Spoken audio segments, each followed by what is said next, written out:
Welcome back, fellow maidens. Today we are diving into some thrilling news that has just dropped from Bandai Namco. The announcement of a brand new Elden Ring spin-off titled Elden Ring Nightreign, set for release in 2025 with a teaser coming this January.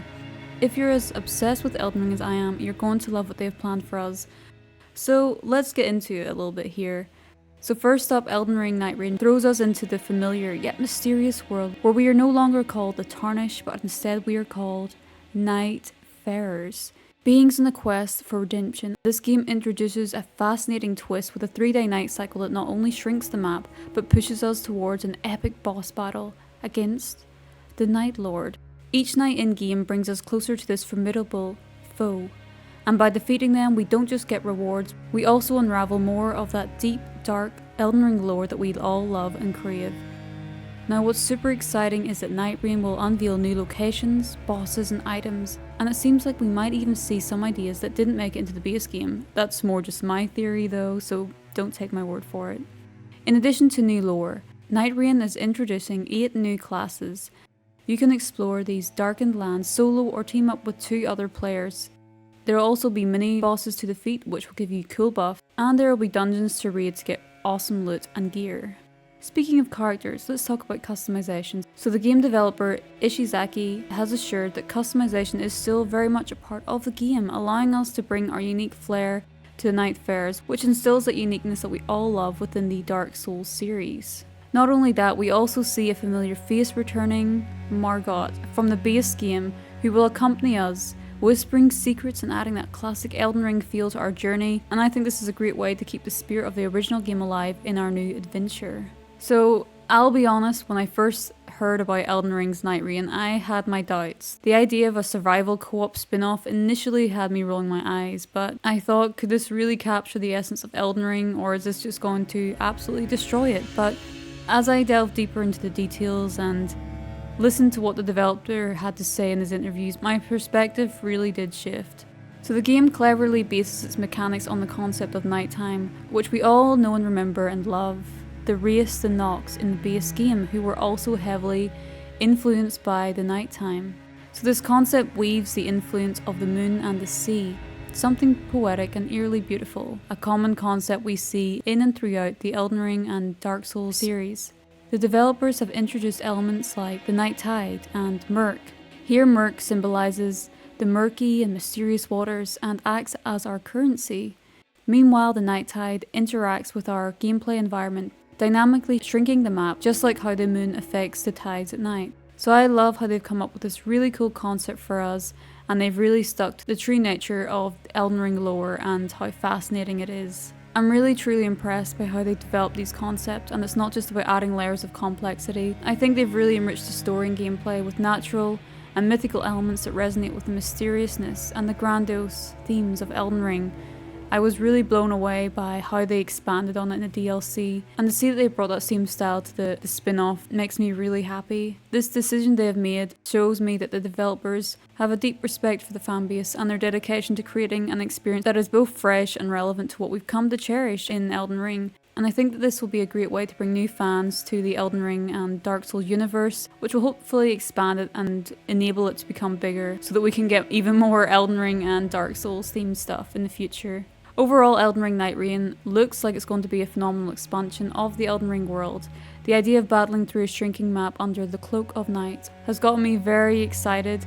And an interesting note, I think, is in this Dark Souls Twitter post, in the night, astral foes await, remnants of a fire that once burned bright. And not only that, but in an interview with Phantasm, Ishizaki also mentioned that not all the bosses from Elden Ring appear, but enemies from the Dark Souls series make a brief appearance. The lore suggests that they were drawn from other worlds under the influence of the Night Lord, the source of evil.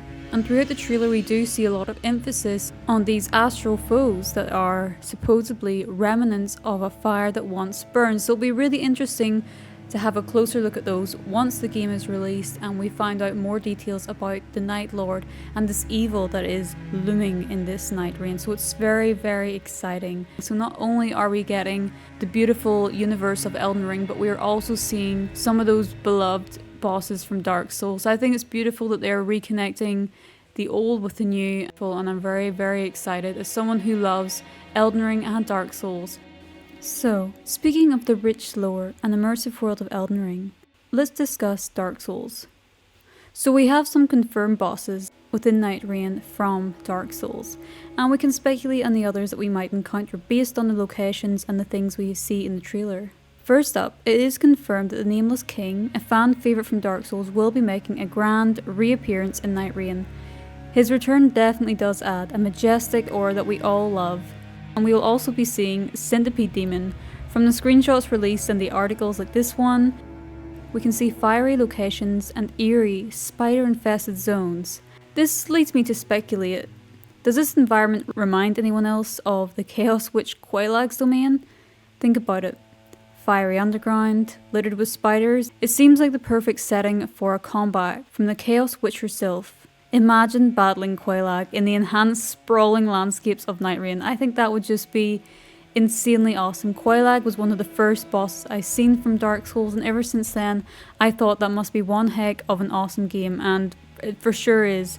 Now these fiery zones aren't just visually stunning, to me they evoke memories of Lost Izalith from Dark Souls and the ruins of Rua from Elden Ring. These connections aren't merely aesthetic either, together they bridge the ancient ruins and the eerie presence of centipedes, which confirms the Centipede Demon's return.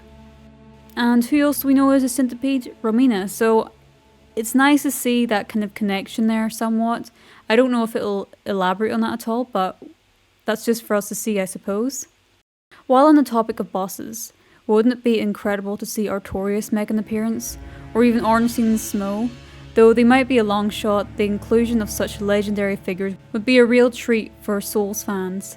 Another intriguing possibility could be Sanctuary Guardian. Comment down below your predictions and wishes, and let's discuss other possible Dark Souls connections or bosses you hope to encounter in Nightreign.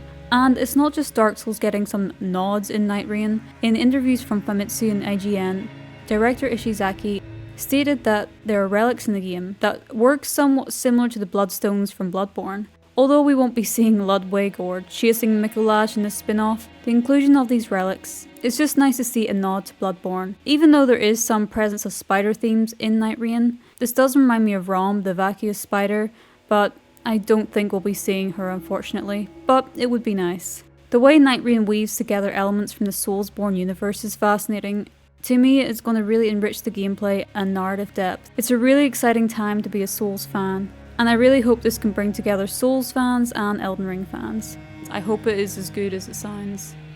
So I think that's a wrap. It's clear to me that Elden Ring Nightreign isn't just another spin-off, it's clearly an expansion that respects its roots while introducing new elements and bosses from the broader Soulsborne universe.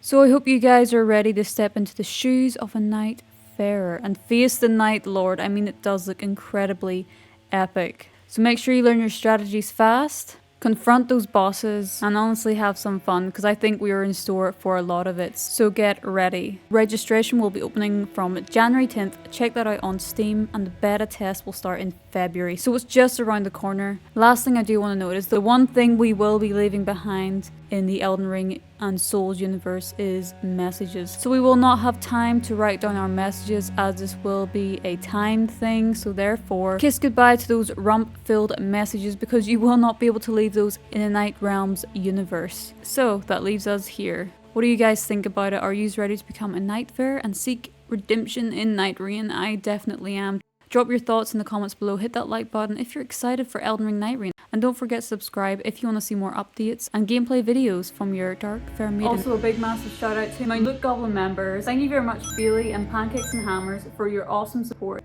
Thank you very much for watching guys, I'll see you again real soon. Farewell.